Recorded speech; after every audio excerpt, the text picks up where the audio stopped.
Bonjour à tous et bienvenue pour cette nouvelle vidéo de déballage de boîtes pour Horror Arkham, le JCE. On continue les cartes survivantes de l'extension investigateur du cycle Les Clés Écarlates.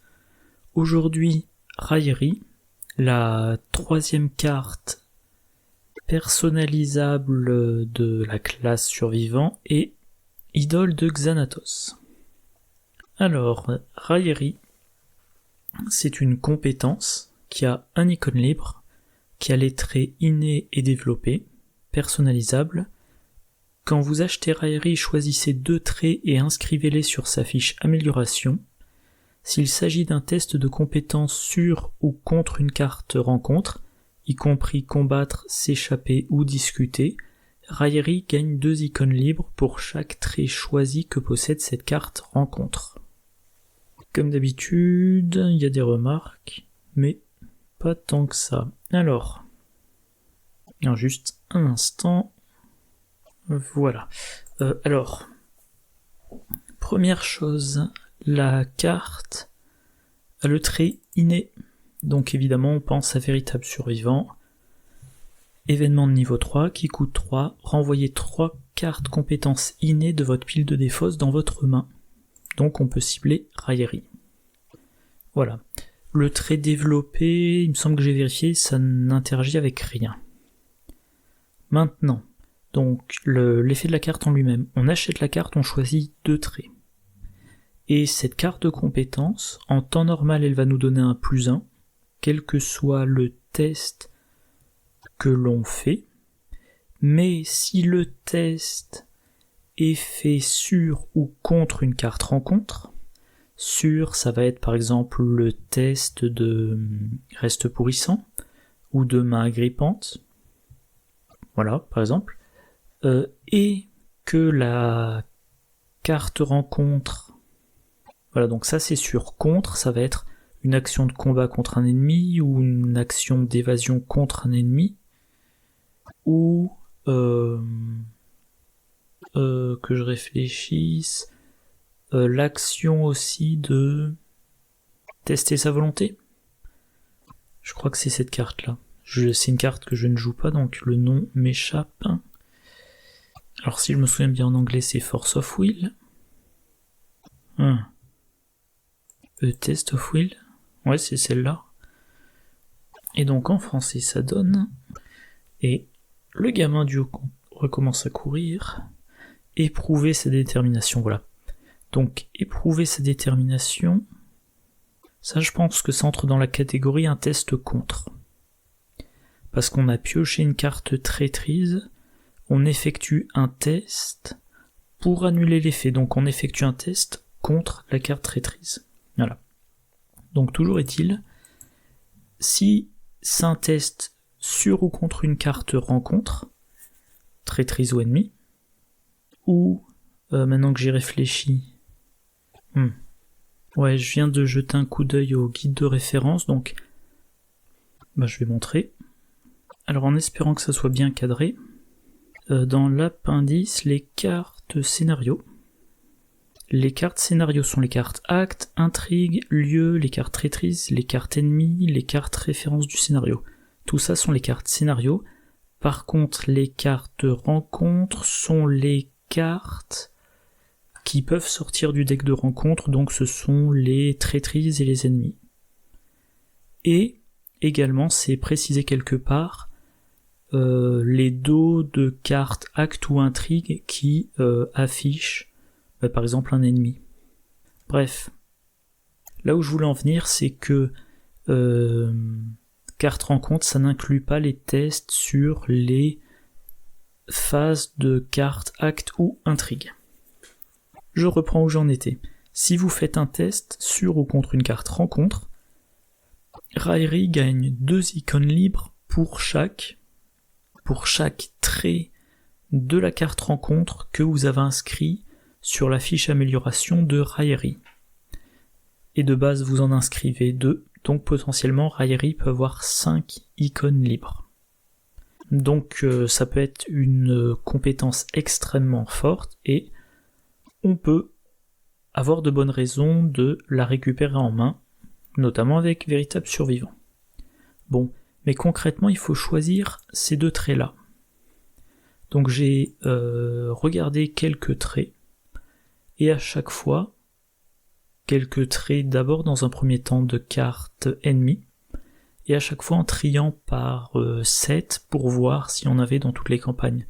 Par exemple, humanoïde, bon ben dans la boîte de base il y en a. L'héritage de Dunwich, il y en a. Dans Du sang sur l'autel, là où le destin attend, bref, il y en a dans différents. Alors il n'y en a pas dans tous les scénarios, mais voilà, dans l'héritage de Dunwich, il y en a dans la banque. Le Thrall, qui est dans un set de rencontres de la boîte l'héritage de Dunwich, si ma mémoire est bonne, on l'a par exemple dans le scénario activité extrascolaire. Les Thralls de Bishop, je crois qu'on les a dans plusieurs scénarios. Les crapules, on en a dans le scénario 2, et voilà. Bref, la route de Carcosa, il y en a dans la route de Carcosa, les échos du passé, le serment indicible, bref, plusieurs scénarios, pareil pour la civilisation oubliée. Dans le cercle brisé, il y en a beaucoup, etc. etc. Donc humanoïde, c'est très fréquent. 164 cartes. Ah, je pensais que j'avais pris plusieurs exemples de traits d'ennemis. Non. Bon, en tout cas, voilà, humanoïde, c'est assez fréquent. Puis si on regarde dans la campagne de la boîte de base, il y a cultiste qui revient plusieurs fois. Dans l'héritage de Dunwich, on peut voir humanoïde criminel, encore humanoïde criminel, voilà. Les cartes rencontres malédiction 51, c'est assez fréquent. Il y en a dans la boîte de base.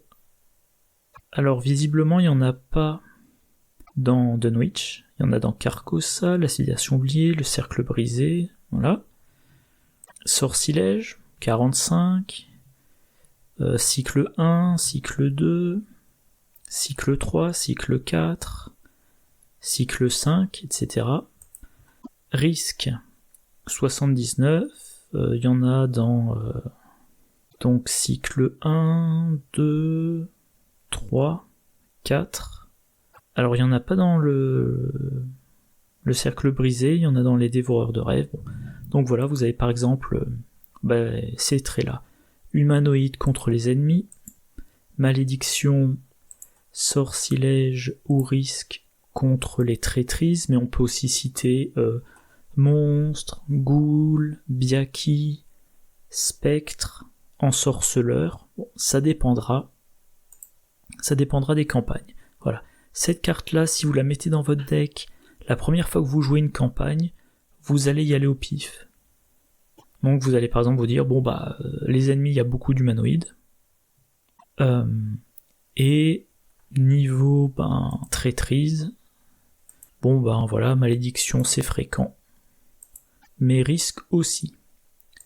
Et si vous avez vraiment aucune idée, comme pour un des 2 traits, vous pouvez choisir élite, vu qu'en général, les ennemis élites sont les plus costauds. Voilà. Sur la carte de base, il n'y a pas grand chose à en dire. Un seul icône, c'est mauvais. À ce stade du jeu, c'est mauvais. Il vous suffit d'avoir une carte en main qui a le bon icône et ça suffit. Enfin, ça fait le même effet. Donc, raillerie, on veut l'attribuer s'il y a au moins un trait qui correspond. Comme ça, on a 3 icônes libres. Et si les 2 traits correspondent, si par exemple on a choisi humanoïde et cultiste, que je retrouve ça. Voilà, si on choisit humanoïde et cultiste, les 5 cultistes du scénario 2 de la boîte de base, voilà, quand on va vouloir faire une attaque contre Drew, on l'attaque avec plus 5. Quand on fait une attaque contre Herman Collins, plus 5, etc. Et il n'y en a pas un qui a un test. Voilà, Ruff Turner. Elle a 5 d'évasion, mais avec raillerie, on se donne un plus 5. Donc par exemple, si vous jouez Rita Young, vous dites, je fais une tentative d'évasion à 10 contre 5. J'ai réussi, allez hop dans la pile de victoire. Bon, on va s'arrêter là pour la carte de niveau 0. Maintenant, on va voir les améliorations. Donc voilà, c'est là, trait choisi. On en met 2. Première amélioration, spécialiste pour une croix. Choisissez un autre trait, donc le 3e. Et ben ça, plus de polyvalence et potentiellement un meilleur bonus. Plus de polyvalence parce que vous aurez 2 icônes rajoutées si la carte a un des 3 traits et non plus un des 2 traits. Et potentiellement meilleur bonus. Donc la carte maintenant a les traits A, B et C. Si vous utilisez la carte contre une carte rencontre qui a les traits A et B, plus 5. A et C, plus 5. B et C, plus 5. Alors, je reprends là. Si vous choisissez par exemple, vous jouez la campagne, vous jouez la campagne de la boîte de base. Comme 2 premiers traits, vous avez choisi, mettons, humanoïde et ghoul. Et ben ça vous servira contre le prêtre ghoul, contre les ghouls de la boîte de base. Enfin, contre les ghouls du premier scénario. Voilà. Dès que vous combattrez une ghoul, votre carte compétence vous donnera 1 plus 5. À la fin du premier scénario, vous dépensez 1 XP et vous rajoutez comme trait cultiste. Et ben du coup, dans le deuxième scénario, vous avez également 1 plus 5 contre ces cultistes-là. Et vous avez 1 plus 5 contre les autres cultistes, l'acolyte ou le magicien de l'ordre. Et dans le troisième scénario, il y a les cultistes que vous n'avez pas tués. Voilà, par exemple. Ok. Deuxième amélioration, spécialiste pour 2 croix, choisissez un autre trait. Alors bien évidemment, si vous prenez le spécialiste pour 2 XP, c'est que vous avez déjà pris le spécialiste à 1 XP, donc vous rajoutez un 4e trait. Bon c'est la même chose. Avec 4 traits, vous avez potentiellement un plus 9. Alors ça doit être extrêmement exceptionnel, mais voilà. Allez, imaginons dans le premier scénario, vous n'avez pas tué le prêtre ghoul. Vous savez que vous allez devoir l'affronter au deuxième scénario. Et ben pour 3x... quand vous avez acheté la carte, vous avez choisi comme trait humanoïde et ghoul. Vous savez qu'au deuxième scénario, il y aura le prêtre ghoul. Pour 3 XP, vous rajoutez monstre et élite. Deuxième scénario, vous affrontez le prêtre ghoul. Allez hop, il a les 4 traits. Encore une fois, c'est 2 pour chaque trait. Donc Raillerie vous donne un plus 9.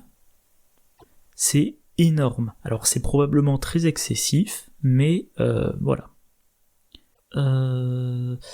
J'y pense, tiens, sur... Ah bah tiens, il y a le prêtre ghoul ici, justement. Bref, sur Board Game Geek, il y avait une discussion sur les cartes tabous, et notamment sur qui tout double, est-ce que c'était vraiment si fort que ça. Alors qui tout double sur la liste des tabous, c'est interdit. Et ben on va chercher, alors comment s'appelle cette carte? Attaque par, je crois que c'est attaque par derrière. Je confonds toujours les noms. Voilà, c'est ça.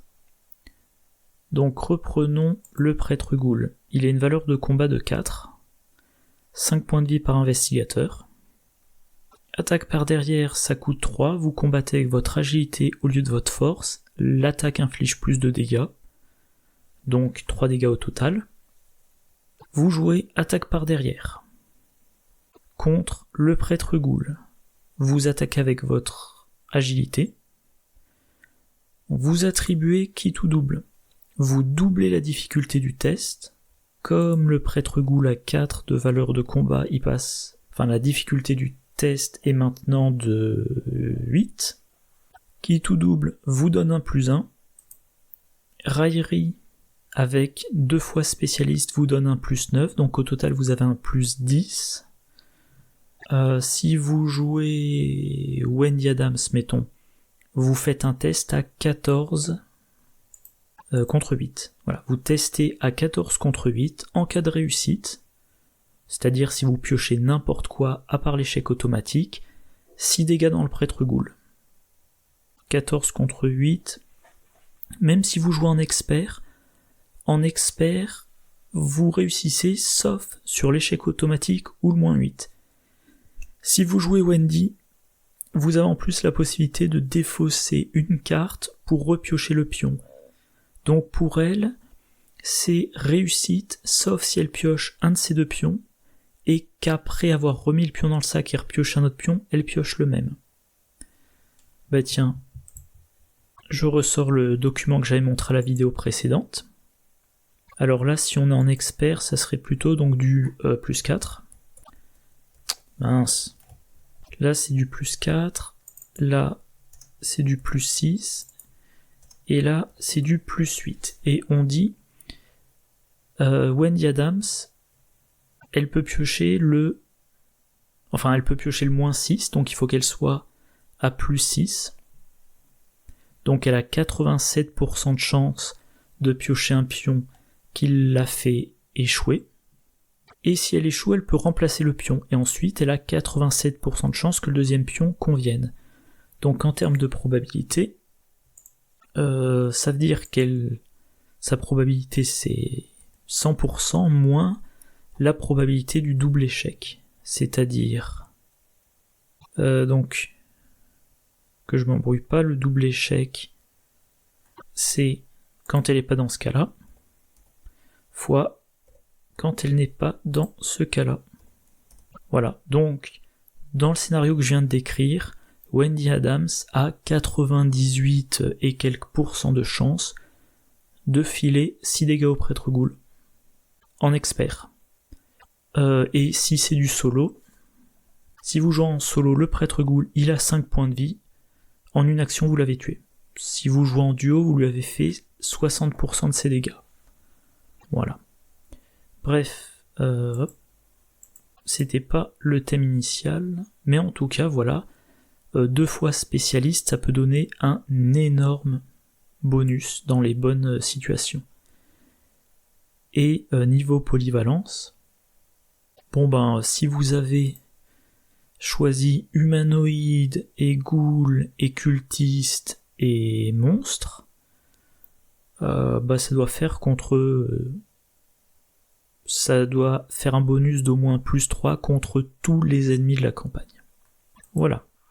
Némésis pour 3 croix, s'il s'agit d'un test de compétence sur ou contre un ennemi doté du trait choisi, en cas de réussite, vous avez le droit d'attacher raillerie à cet ennemi, diminuer de 1 la difficulté des tests sur ou contre l'ennemi attaché. Ça évidemment, c'est pour un combattant.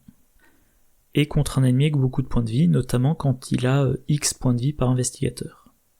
Alors, pourquoi un combattant ? Parce qu'on teste contre un ennemi, ou sur un ennemi. Diminuer la difficulté des tests, ça fait qu'ensuite on s'en sort mieux contre lui. Là j'ai regardé les ennemis qui ont plus de 4 points de vie. Alors il y a un problème avec ArkhamDB, c'est quand on fait des recherches sur le nombre de points de vie, il prend pas en compte le par investigateur. C'est-à-dire que là, un ennemi qui aurait 3 points de vie par investigateur, je vais pas le voir. Alors qu'en duo, ça sera un ennemi à 6 points de vie. Mais donc voilà, le prêtre ghoul, l'humordote, le sombre jeton acharné, etc. etc. Par exemple, le prêtre ghoul, encore une fois, j'ai déjà un bonus de +3 ou potentiellement +5 pour ma première attaque. Si mon attaque est réussie a priori, je lui ai fait 2 dégâts. 2 dégâts sur 5 ou sur 10 si je joue en duo, mais maintenant je lui attache raillerie, et la prochaine fois que je l'attaque, je considère qu'il a une valeur de 3 en combat. Pareil si je veux lui échapper. Allez, je sors toujours ce même exemple, l'agglomérat de sphère. Valeur de combat de 1, bon ça va, c'est rien, par contre 6 points de vie, donc il va falloir faire beaucoup d'attaques pour le tuer, et si on l'attaque avec une carte corps à corps, on doit la défausser. Donc selon comment on est équipé, l'agglomérat de sphère on va l'attaquer à main nue. Mettons que vous avez un combattant qui a 4 de valeur de combat, vous n'utilisez pas votre machette, donc vous attaquez à 4 contre 1. Si vous piochez le moins 4, ou l'échec automatique, vous avez échoué. Du coup, si vous l'attaquez, que vous utilisez raillerie, que vous réussissez votre test, que vous attachez raillerie, maintenant quand vous l'attaquez, il a une valeur de combat de 0. Et donc vous n'échouez à vos attaques que si vous piochez un échec automatique. Et du coup, dans un duo, le combattant, il fait son attaque. Si elle est réussie, la force de l'agglomérat, de sphère passe à 0. Il fait ses 2 autres attaques. Puis ensuite, l'enquêteur du duo fait ses 3 attaques. Et tous les deux, vous passez votre tour. Mais l'agglomérat est fini, c'est bon, c'est réglé. Et oui, évidemment, les ennemis... Effet suivant, insensible au mythe, pour 4 croix. S'il s'agit d'un test de compétence sur une traîtrise dotée d'un... Alors, oui, pour Némésis, je vais quand même rajouter un truc. La carte est attachée à l'ennemi. Donc elle part pas dans votre défausse, mais elle partira dans votre défausse quand l'ennemi sera vaincu. Donc pour la récursion, il vous fera peut-être attendre plus longtemps pour la récupérer. Insensible au mythe pour 4 croix. S'il s'agit d'un test de compétence sur une traîtrise dotée d'un trait choisi, en cas de réussite, vous avez le droit d'ajouter raillerie et cette traîtrise à la pile de victoire. Donc ça, pour sortir une traîtrise du deck rencontre, plutôt à 3 ou 4 investigateurs ou spécifiquement contre le cercle brisé. Alors, pour sortir une traîtrise du deck rencontre, parfois il y a des traîtrises qui sont extrêmement pénibles et qu'on ne voudrait pas repiocher. Donc les mettre dans la pile de victoire, ça fait qu'on les remélange plus dans la pioche de rencontre la prochaine fois qu'on remélange la défausse de rencontre. Mais ça arrive soit quand l'intrigue vous dit remélanger la défausse dans le deck, sinon quand vous avez fini la pioche. Et ça arrive quand on pioche beaucoup, donc quand on est beaucoup. Donc à 3 ou 4 investigateurs. Contre le cercle brisé, alors déjà, dans le cercle brisé, il y a beaucoup de traîtrises avec des effets potentiellement très gênants, mais en plus, il y a des traîtrises qui ont un effet une fois qu'il y a 3 copies en jeu, ou alors, quand vous piochez une copie, ça a un effet sur une autre copie. Bref, pour ces traîtrises-là, on veut pas en piocher trop. Alors, je vais pas... Allez, je vais en montrer quelques-unes. Voilà l'air du joueur de flûte. S'il y a 3 copies en jeu, défaussez-les et mettez en jeu le joueur de flûte engagé avec sa proie. C'est un ennemi extrêmement costaud. Alors ça, c'est pas le cas vu qu'il n'y a pas de test, mais terreur dans la nuit. Faites un test de volonté difficulté 4, donc on fait un test, on peut attribuer raillerie et bénéficier d'un bonus de plus 3. Si vous échouez, vous la mettez en jeu à côté du deck intrigue. Si vous échouez de 3 ou plus, elle gagne renfort. S'il y a 3 copies près du deck intrigue, vous les défaussez et chaque investigateur subit 3 horreurs. Vous piochez la première ou la deuxième, peu importe, vous faites un test, vous donnez un gros bonus. Si vous réussissez, cette carte-là, vous la mettez dans la pile de victoire. Et comme il y a une des 3 copies dans la pile de victoire, vous savez qu'il ne peut plus y avoir 3 copies à côté du deck intrigue, et donc vous n'aurez jamais l'effet, chaque investigateur subit 3 horreurs. Bon, ultime KO, ça c'est dans le dernier scénario de la campagne. Là il n'y a pas de test, mais certaines de ces cartes sont modifiées dans le renouveau, donc faudrait regarder. En tout cas déjà il y a ces deux lots de 3 cartes rencontres pour lesquelles ça marche. Alors là ça marche pas, là ça marche pas. J'aurais dû relire avant. Et du coup la dernière, toujours prêt pour 5 croix, donc 5 XP. après que vous avez pioché une carte rencontre dotée d'un trait choisi, renvoyez dans votre main un exemplaire de raillerie de votre pile de défausse, maximum une fois par round. Alors... Ah, ok, j'ai bien fait de lire la review, un truc intéressant. Je sais plus si j'avais précisé, c'est maximum une fois par round, toujours prêt. Et là j'ai mis, campagne avec de nombreuses cartes du même type, du même trait. Voilà. Donc, raillerie. Vous en avez 2 copies dans votre deck. Pour 5 XP, vous leur avez donné toujours prêt. Maintenant, après que vous avez pioché une carte rencontre dotée d'un trait choisi, un des 2, vous remontez dans votre main un exemplaire de raillerie de votre pile de défausse, maximum une fois par round. Donc, imaginons, vous jouez le cercle brisé. Les 2 traits que vous avez choisis sont humanoïde. Donc dans le cercle brisé, il y en a plein d'humanoïdes. Et le deuxième que vous avez choisi, c'est, mettons, malédiction. Et bien, désormais, dès que vous piochez une carte rencontre qui a le trait malédiction ou humanoïde, vous prenez dans votre défausse une copie de raillerie. Donc raillerie est bon contre une carte qui a un des 2 traits choisis, et dès que vous piochez une carte qui a un de ces 2 traits, vous la récupérez en main et vous pouvez la jouer. Donc voilà, mettons vous piochez un ennemi humanoïde, vous récupérez raillerie. Quand c'est votre tour, vous dites j'attaque l'humanoïde, j'attribue raillerie à mon test, et ça me donne un +3. À la fin du test, raillerie est défaussée, vous achevez votre ennemi. Phase du mythe suivante, vous piochez un autre humanoïde, allez hop, vous récupérez raillerie en main. Mais si c'est une malédiction, pareil, vous récupérez en main. Et voilà, vous avez choisi 2 traits parce que vous savez que ça sera important dans cette campagne. Chaque fois que vous avez une carte avec un de ces traits qui vous demande de faire un test, vous attribuez raillerie, et vous savez qu'une fois par round, vous pouvez récupérer une copie de raillerie dans votre main. Extrêmement efficace, c'est de la récursion en fait, vous ajoutez de la récursion à votre carte, que vous allez a priori utiliser tout de suite. Donc tant que vous avez une copie de raillerie dans votre défausse, c'est un peu comme si vous avez une copie de raillerie dans votre défausse, c'est une copie de raillerie prête.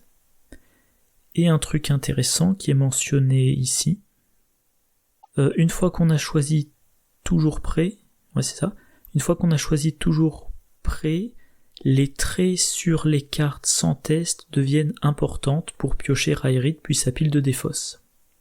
Effectivement, si j'ai choisi comme trait malédiction, et que je pioche... alors ça, je sais pas comment ça s'appelle en français. Alors c'est peut-être pas le meilleur des exemples. Voilà, si je pioche Evil Past, alors je connais pas le titre en français. C'est une malédiction, donc je pioche la carte, je récupère une copie de raillerie dans ma défausse, je la mets dans ma main. La révélation de cette carte, ça la met dans ma zone de menace, tant qu'il n'y a pas d'autres copies. Mais pour le moment, je n'ai rien à faire.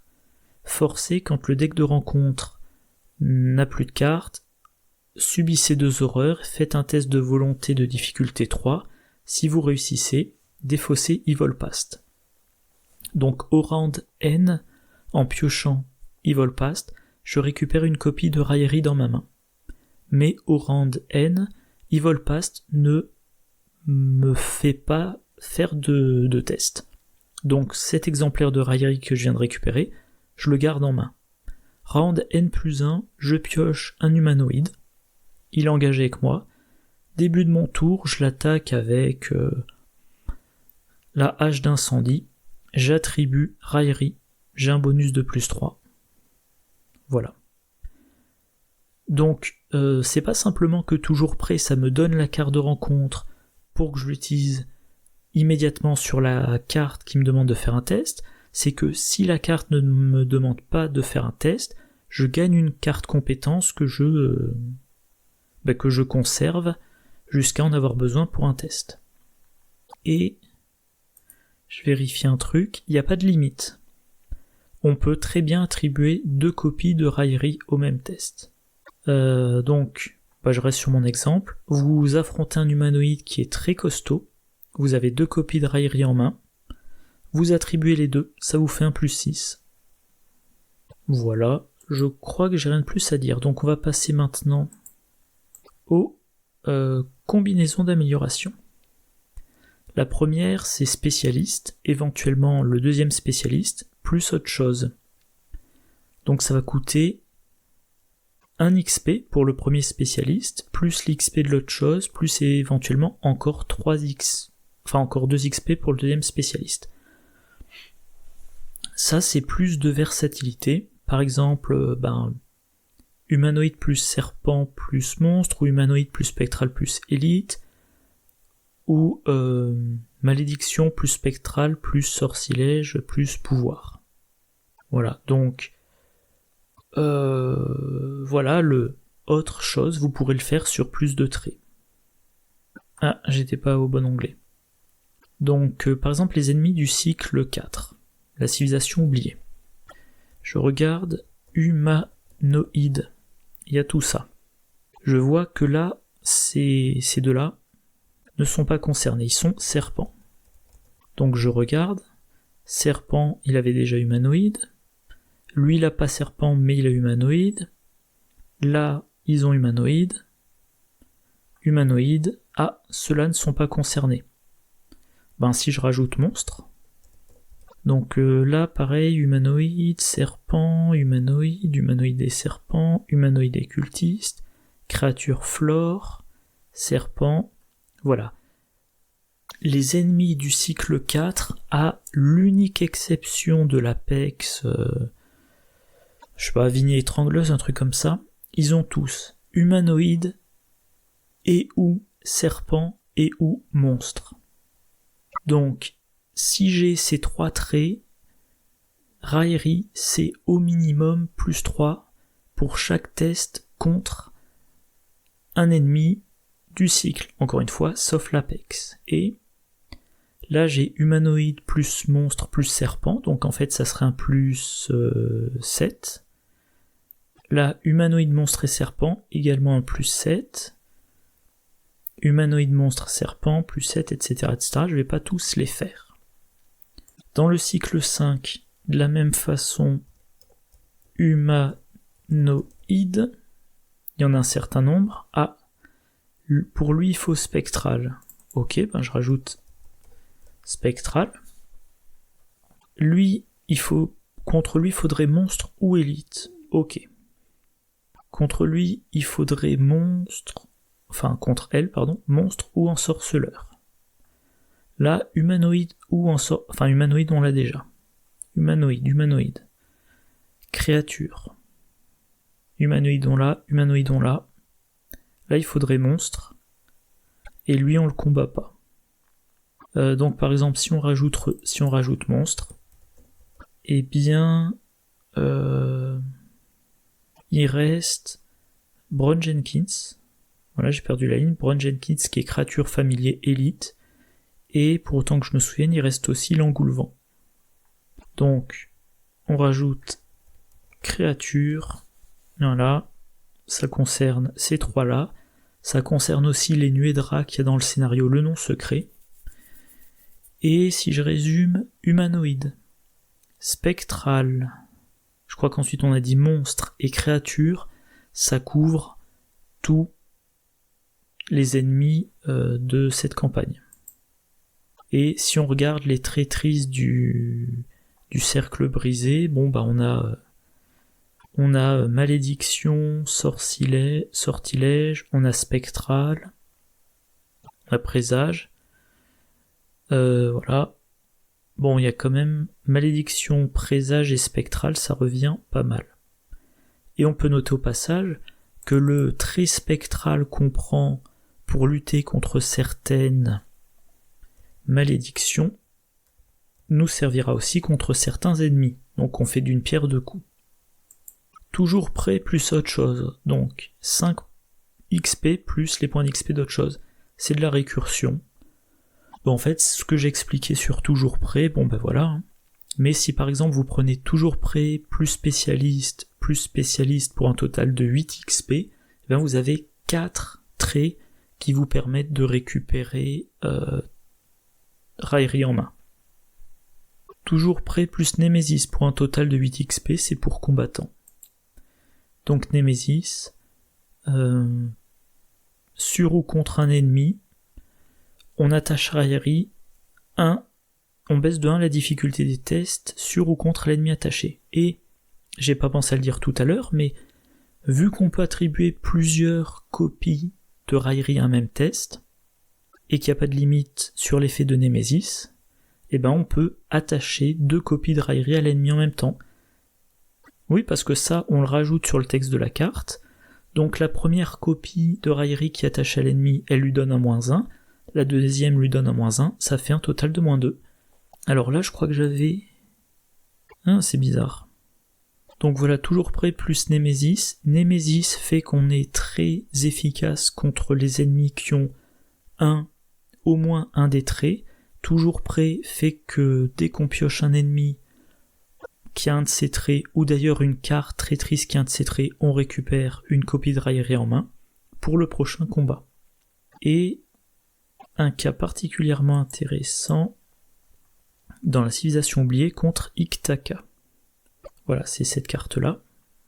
Iktaka, une ennemie 5, 4-4, humanoïde Estli élite, alerte et riposte, action, discussion, effectuez un test d'intelligence de difficulté 4 pour convaincre Iktaka que vous n'êtes pas son ennemi. Si vous réussissez, placez un indice sur elle. Si vous échouez et qu'Iktaka est redressée, elle vous attaque. Victoire 1. Bon, je vais pas dire exactement... Je vais pas dévoiler ce qui se passe une fois que vous l'avez vaincu, ou que vous lui avez placé des indices dessus, hein, ça vous verrez quand vous jouerez le scénario si vous l'avez pas encore fait. Toujours est-il qu'on veut soit la vaincre, soit lui mettre un indice dessus par investigateur dans le groupe. Mais quand on discute... Alors... comment dire ? Si on veut la vaincre, elle a alerte et riposte. Donc, riposte, ça fait que si on rate ses attaques contre elle, on se prend son attaque et 2 dégâts. C'est moche. Si on veut l'incliner, par exemple, on joue Rita Yang et on se dit, je vais incliner Iktaka, je vais lui échapper, et comme ça, je lui inflige un dégât automatiquement. Elle a alerte, donc il faut pas se rater. Si on veut utiliser la méthode douce, il faut discuter avec elle, on a quand même un test de difficulté 4. Et si on se rate, elle attaque. De nouveau 2 dégâts. Donc Iktaka, si on se rate contre elle, on se prend 2 dégâts. Maintenant, on va revoir raillerie. S'il s'agit d'un test de compétence sur ou contre une carte rencontre, un ennemi est une carte rencontre, y compris combattre, s'échapper ou discuter, raillerie gagne 2 icônes libres. Donc si vous connaissez le scénario, que vous savez qu'Iktaka est difficile, quand vous avez mis raillerie dans votre... difficile à gérer, quand vous avez mis raillerie dans votre deck, comme 2 traits, vous avez choisi par exemple humanoïde et serpent.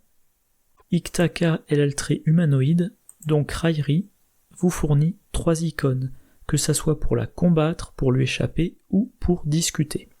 Ok. Grâce à Némésis, une fois que vous avez réussi un premier test de compétence concernant Iktaka, notamment pour lui combattre, pour lui échapper ou pour discuter avec elle, vous attachez Némésis à Iktaka. Donc, imaginons que vous choisissez la méthode douce. Vous voulez discuter avec elle, mais au cas où, ça serait bien qu'elle soit d'abord inclinée. Donc, qu'est-ce que vous faites ? Tentative d'évasion.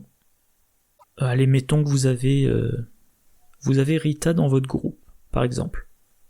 Et ben Rita Yang, qui a un bonus d'agilité quelque part, elle fait une tentative d'évasion contre Iktaka, et elle attribue raillerie. Donc elle a 5 de base, son bonus, les 3 icônes de raillerie, elle est à 9 contre 4. Dans la civilisation oubliée, même en mode standard, il y a un -5, donc elle ne va échouer que sur l'échec automatique. elle réussit, elle incline Iktaka. Alors elle peut éventuellement lui infliger un dégât, ou en profiter pour se déplacer dans un autre lieu, ou ne rien faire. Mais maintenant, comme elle a réussi son test, elle a attaché Rairi à Iktaka, et chaque investigateur qui va vouloir discuter avec Iktaka va diminuer, alors je vérifie, diminuer de 1 la difficulté des tests. Des tests sûrs, par exemple ce test-là. Donc maintenant, pour discuter avec Iktaka, la difficulté est baissée à 3. Et si un investigateur a la tenue élégante, diminuez de 2 la difficulté des tests de compétences que vous effectuez lors des actions discussion. Donc vous diminuez encore de 2, maintenant la difficulté c'est 1. Et si 2 copies de Rairi avaient été attribuées, et que vous avez la tenue élégante, maintenant le test a une difficulté de 0. Voilà. Ça simplifie bien les choses. Mais également, en dehors de ce cas particulier, si vous avez dans votre deck en chasse, au lieu de piocher une carte rencontre pendant la phase du mythe et de prendre le risque de piocher un truc qui est difficile à gérer pour vous, vous allez chercher un ennemi parmi les 9 cartes du dessus deck et vous allez espérer prendre un ennemi qui a au moins un trait inscrit sur la carte amélioration de Rairi. Et un peu dans le même ordre d'idée, si vous avez tapé dans la fourmilière, vous allez chercher un ennemi non élite parmi les 9 cartes du dessus deck, vous le générez engagé avec vous. Ensuite, vous découvrez un indice dans votre lieu et vous gagnez X ressources, X étant la valeur de vie de cet ennemi, puis vous mélangez le deck rencontre. Donc vous êtes allé chercher un ennemi qui a un trait qui vous avantage, ça vous fournit un indice et des ressources, et vous avez ensuite la possibilité de l'attaquer en attribuant la carte compétence à 3 icônes que vous avez dans votre main. Voilà. Alors, toujours prêt plus insensible au mythe, pour 9 XP, c'est pour un gestionnaire de deck de rencontre. Ben voilà. Allez, je vais prendre l'exemple classique. Non, je vais changer un petit peu. Main saisissante, sale trait risque. Révélation, effectuer un test d'agilité de difficulté 3. En cas d'échec, subissez un dégât pour chaque point manquant. Et ben, mettons que vous jouez William Yorick. Ouais, c'est peut-être pas le meilleur exemple, mais bon, enfin, c'est juste pour donner l'idée. Vous jouez William Yorick. Alors je crois qu'il a que 2 en agilité. Toujours est-il, vous devez faire un test, vous attribuez Rairi. Sur la fiche d'amélioration, il y a le trait risque qui est marqué, donc vous avez un bonus de plus 3. S'il faut vous donner d'autres bonus, vous réussissez le test, vous mettez la copie de Rairi dans la pile de défausse, dans la pile de victoire, la copie de main saisissante dans la pile de victoire, ça fait une copie de Rairi en moins qui risque d'infliger des dégâts à l'enquêteur, qui généralement a moins de points de vie. Alors par contre, si vous utilisez insensible au mythe pour mettre la traîtrise dans la pile de victoire, vous devez mettre Rairi aussi, et donc vous ne pouvez pas le récupérer grâce à toujours prêt. Par contre, vous pouvez utiliser Rairi comme une compétence normale, et c'est quand vous piocherez la carte traîtrise que vous récupérez une copie de Rairi. Voilà, je reprends l'exemple, William Yorick qui doit combattre un humanoïde, il attribue Rairi. Si pour Rairi il avait choisi les traits humanoïde et risque, il a un plus 3 contre l'ennemi. À la fin du test, Rairi part dans la défausse, ok, plus tard il affronte un autre humanoïde, il fait la même chose, et dès qu'il pioche une traîtrise qui a le trait risque, il récupère une copie de Rairi qui est dans sa pile de défausse, il peut l'attribuer au test, ce qui fait qu'il a de meilleures chances de réussir le test, et s'il a réussi le test et qu'il veut pas prendre le risque qu'un investigateur, lui ou un autre, repioche cette traîtrise, il la met dans la pile de Dayfos. Donc, certes, cette copie de Raillerie ne pourra plus revenir en main, mais elle est déjà revenue en main plusieurs fois potentiellement, et c'est uniquement quand vraiment on veut se débarrasser d'une traîtrise qu'on utilise un sensible au mythe. Voilà.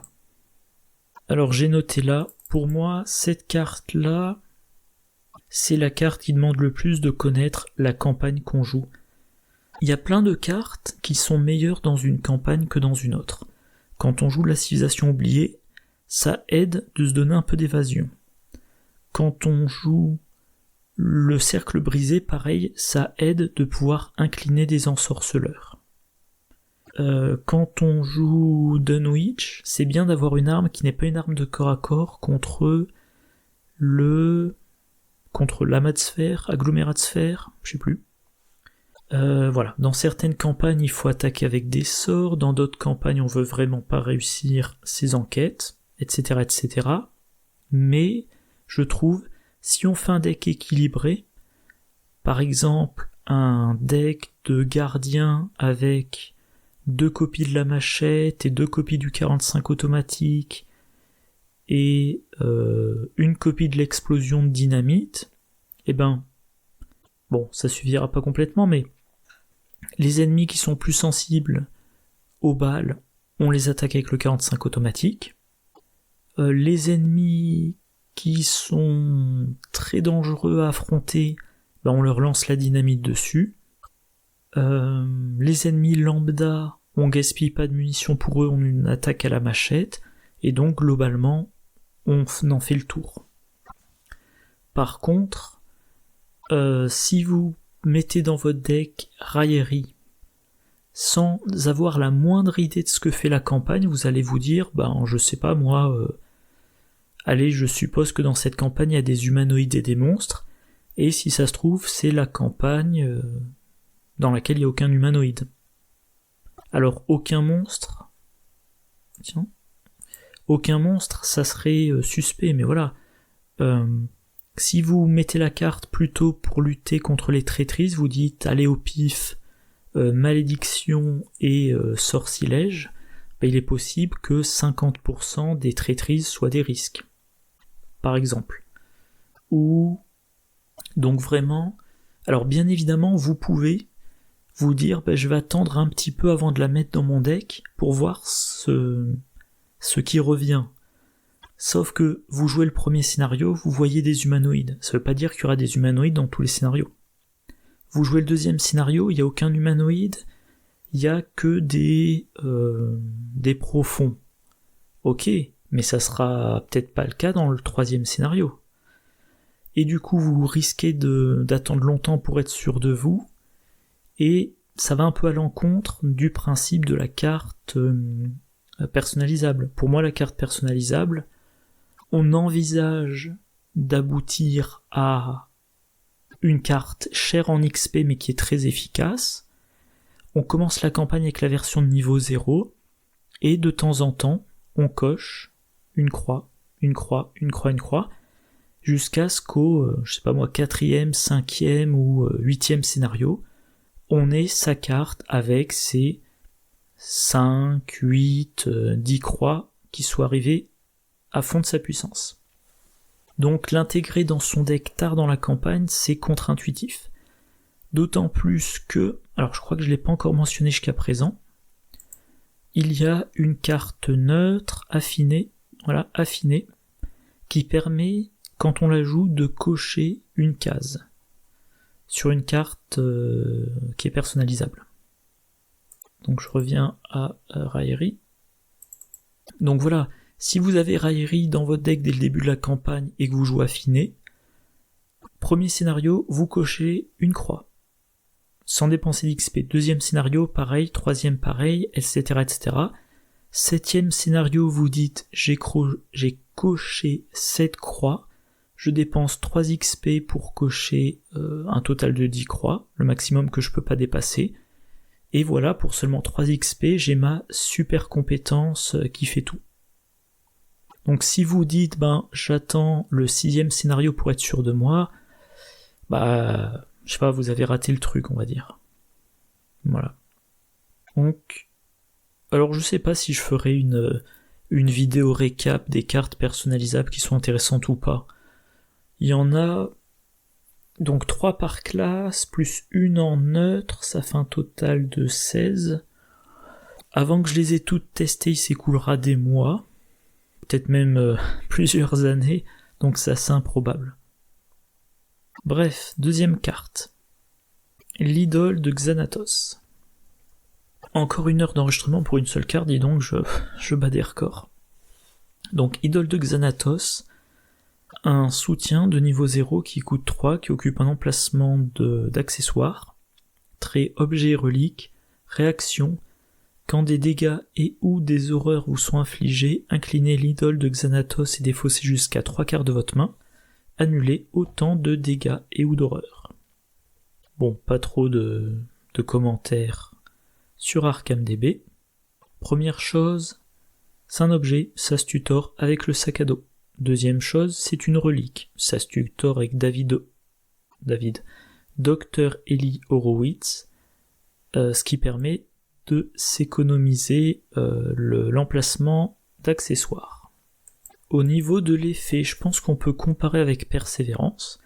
Persévérance est un événement de niveau 0 qui coûte 2, rapide, à jouer quand des dégâts et ou des horreurs qui devraient vous vaincre vous sont assignés, annulez jusqu'à 4 de ces dégâts et ou horreurs. Donc Persévérance, à une reprise vous pouvez annuler jusqu'à 4, mais seulement si vous devriez être vaincu. Là, l'idole, vous pouvez annuler jusqu'à 3 dégâts et ou horreurs, même si ces dégâts et ou horreurs n'auraient pas dû vous vaincre. L'idole, c'est un soutien, pas un événement, mais le coup, c'est de défausser des cartes. Sauf que les survivants, c'est quand même la classe qui joue avec la défausse. Le meilleur exemple, c'est faire avec les moyens du bord. Événement tactique improvisé qui coûte 1, qu'on peut jouer depuis la pile de défausse. Donc si on le défausse pour utiliser l'idole, il arrive dans la défausse et ensuite on peut le jouer.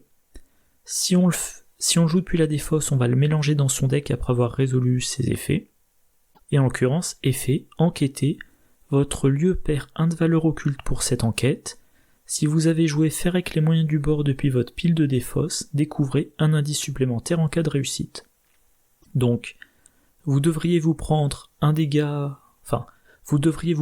dégâts et ou des horreurs, vous inclinez l'idole, vous défaussez faire avec les moyens du bord, vous diminuez de 1 ce montant de dégâts et ou horreurs, et à votre tour, vous dites je paye une ressource, je joue faire avec les moyens du bord, enquête contre valeur occulte -1, si je réussis, j'ai 2 indices. Arme improvisée, c'est le même principe mais pour le combat.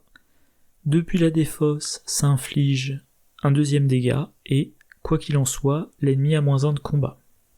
La barrière improvisée, c'est pour l'évasion, et depuis la défausse, on peut échapper à un 2e ennemi automatiquement, sous condition. Dans cette boîte, on a le bouclier improvisé, qui est bof. Alors lui, il ne peut être joué que depuis la pile de défausse. Donc il faudra le défausser avec l'idole de Xanatos en premier. Il permet d'encaisser 3 points de vie, et quand il est vaincu, on le mélange dans son deck. Donc, vous avez l'idole en jeu. Vous prenez, mettons une horreur, vous inclinez l'idole, vous défaussez le bouclier. Il va dans votre défausse, vous ne vous êtes rien pris. À votre tour, vous jouez le bouclier, et maintenant, quand vous prenez des dégâts, vous les mettez sur le bouclier. Quand vous prenez des horreurs, vous les prévenez avec l'idole. Et quand le bouclier est vaincu, il est remélangé dans votre deck. Plus tard, vous le piocherez, vous le redéfausserez avec l'idole, voilà, pour le rejouer plus tard. Si vous jouez, alors en duo, bof, mais en trio, découverte fortuite, un événement qui coûte X, myriade, X c'est le nombre d'autres exemplaires de découverte fortuite dans votre pile de défausse, enquêtez, vous gagnez plus X en intelligence pour cette enquête. En cas de réussite, découvrez X indices supplémentaires dans votre lieu. Le premier exemplaire, il vous coûte que vous avez en main, il vous coûte 0, il vous donne un bonus de plus 0, et il vous permet de découvrir 0 indice supplémentaire. Donc ça sert à rien de le jouer. Vous le défaussez à l'idole. Le deuxième exemplaire, pour 1, vous avez plus 1 et vous trouvez plus un indice. C'est bien, mais éventuellement vous pouvez aussi le défausser pour l'idole, et le troisième exemplaire, il vous coûte 2 pour plus 2 plus 2. Et là, c'est vraiment très bon. Une autre carte dont je parlerai dans une vidéo de combo.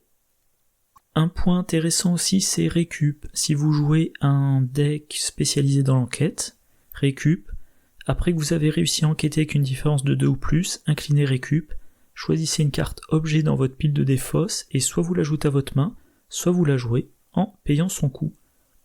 Alors là, j'ai mis la version de niveau 2, mais la version de niveau 0 pourrait suffire. Donc, vous défaussez une carte qui a le trait objet pour utiliser l'idole. Maintenant qu'elle est dans votre défausse, la prochaine fois que vous réussissez une enquête de 2, vous la récupérez en main pour la redéfausser à l'idole, ou alors avec récup de niveau 2, vous la jouez. Donc mettons la lampe torche.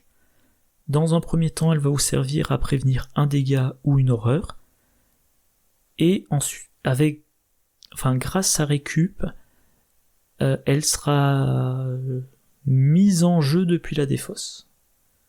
Donc vous bénéficierez de l'effet de la lampe torche, mais avant ça, elle vous aura servi à prévenir un dégât ou une horreur.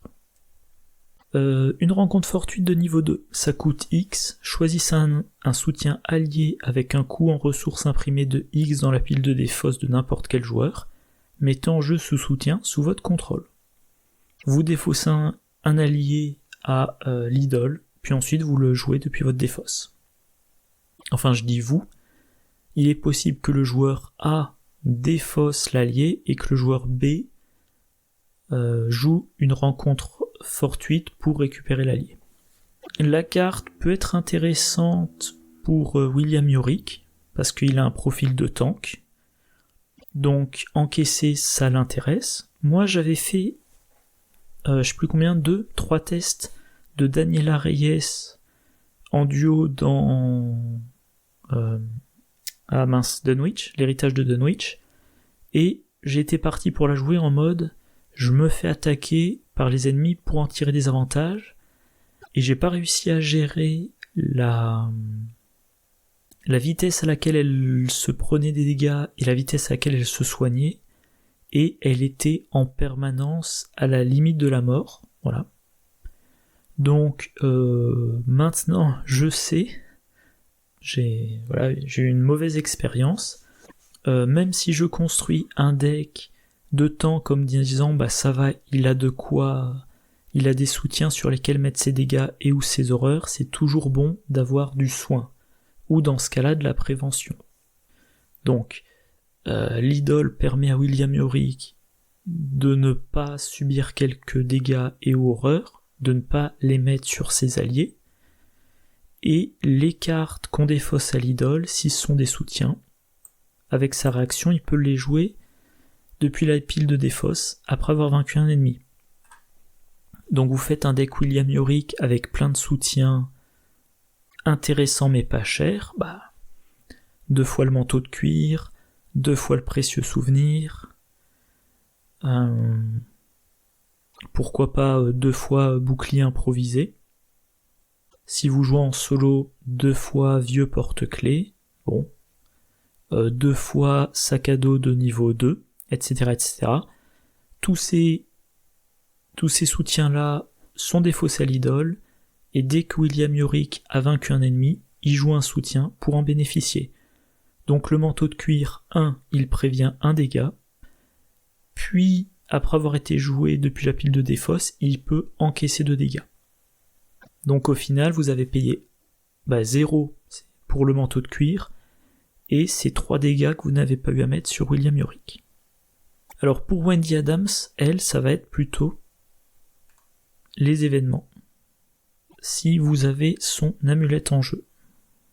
Voilà, l'amulette de Wendy, vous avez le droit de jouer la carte événement la plus proche du sommet de votre pile de défausse comme si elle était dans votre main. Forcée, Après que vous avez joué un événement, placez-le sous votre deck au lieu de le placer dans votre pile de défausse. Donc, vous devriez vous prendre un dégât, vous défaussez, je sais pas moi, regardez ce que j'ai trouvé, par exemple, vous prévenez ce dégât, à votre tour vous faites une enquête, à 3 contre la valeur occulte, si c'est raté de 2 ou moins, vous jouez depuis votre défausse, le regardez ce que j'ai trouvé. Et avec l'effet forcé de l'amulette, vous mettez la carte sous votre pioche. Voilà. Bon ben voilà, je crois que c'est tout ce que j'avais à dire sur l'idole, enfin tout, sauf ce que je dirais dans la vidéo de combo. Demain, mercredi, si je me plante pas dans les jours, on verra bouclier improvisé, fin de route et exploiter une faiblesse. D'ici là, je vous souhaite une bonne journée, une bonne soirée, de bonnes parties, et je vous dis à la prochaine, au revoir.